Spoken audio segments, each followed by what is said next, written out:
Good morning, everybody. Welcome back to another morning with Proverbs. Thank you for joining us this morning. For those that are new to this is where we share a short 2-minute video sharing from the Book of Wisdom, otherwise known as the Book of Proverbs, written by the wisest king that ever lived, King Solomon, who had asked God for one thing. When God said to him, ask me anything and I'm going to give it to you, he never asked for more money, fame or power, even though he got it.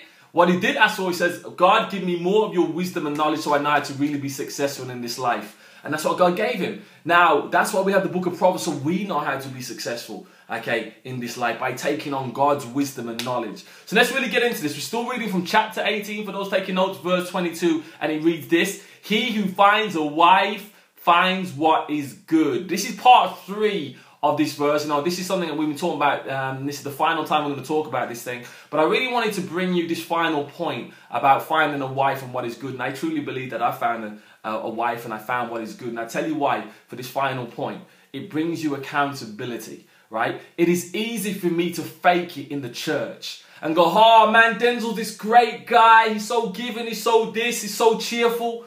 The question is, what does my wife say? It's easy for me to fake in front of my friends. Yo, Denzel's the cool guy. Denzel's so giving. He's this and he's that. He's awesome. But the question is, what does my wife say? It's easy for me to be like the guy at work or the guy, you know, in front of this video, like, yeah, come on, you got to do it, man. Love life, live life.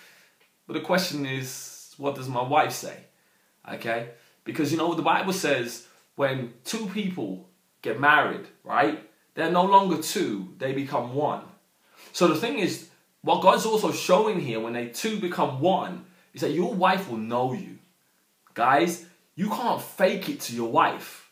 If you want your wife to love you, you got to be the genuine guy all the time. You got to be on point all the time. You can't fake it out there, but then come home and be miserable. You can't be the guy of joy out there, but then come home and be a guy of depression, right? You got to be real. And the thing is, your wife will be testimony to what your character really is. If, you know, this is really going out for those godly men out there. You know, you're saying that you're a godly man. Does your wife see God in you? Are you saying that you're saved? You know, and I've got the whole, you know, I've got the power of Christ in me and he dwells in me. The question is, does your wife see it in you? Okay, because you can fake it in the church. You can fake it to your work colleagues. You can fake it to your friends. But if your wife's around you every single day, she sees how you react. She sees how you carry on. She sees your level of forgiveness. She sees your level of joy. She sees your level of, you know, kindness. She sees your level of love. The question is, what does she see? And does that marry up with the image that you're portraying out there? It's a good thing to find a wife. Because what you find in a wife is a good thing of accountability.